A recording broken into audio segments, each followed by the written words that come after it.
Good morning વાલા વિદ્યાર્થી મિત્રો, NN ગ્રુપ ચેનલમાં તમારું સ્વાગત છે. આજે આપણે આકારના નામ શીખીશું. પહેલું છે પિરામિડ. પિરામિડ હિન્દીમાં પણ તેને શું કહેવાય? પિરામિડ. અને ઇંગ્લિશમાં પણ તેને પિરામિડ જ કહેવાય. PYRAMID pyramid. પછી છે શંકુ. હિન્દીમાં પણ તેને શંકુ જ કહેવાય અને ઇંગ્લિશમાં તેને કોન, CONE કોન. પછી છે નળાકાર. નળાકારને હિન્દીમાં આપણે નલાકાર કહેશું અને ઇંગ્લિશમાં એને સિલિન્ડર, CYLINDER સિલિન્ડર.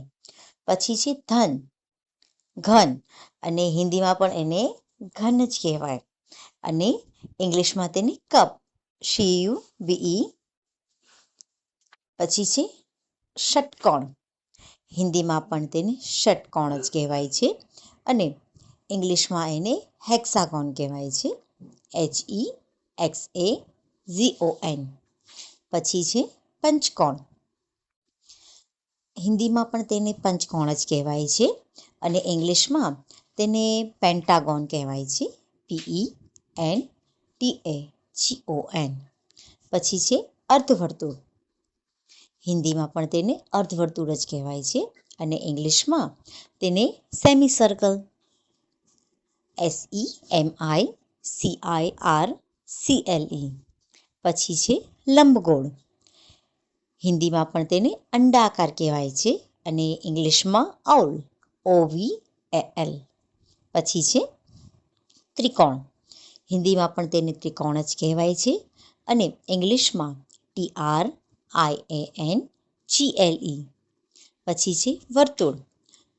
હિન્દીમાં તેને વૃત્ત કહેવાય છે અને ઇંગ્લિશમાં તેને સર્કલ, CIRCLE સર્કલ. પછી છે લંબચોરસ. લંબચોરસને હિન્દીમાં આયતાકાર કહેવાય છે અને ઇંગ્લિશમાં તેને રેક્ટેંગલ, RECTANGLE રેક્ટેંગલ. પછી છે ચોરસ. હિન્દીમાં તેને ચોકોર કહેવાય છે અને ઇંગ્લિશમાં તેને સ્ક્વેર કહેવાય છે, SQUARE સ્ક્વેર.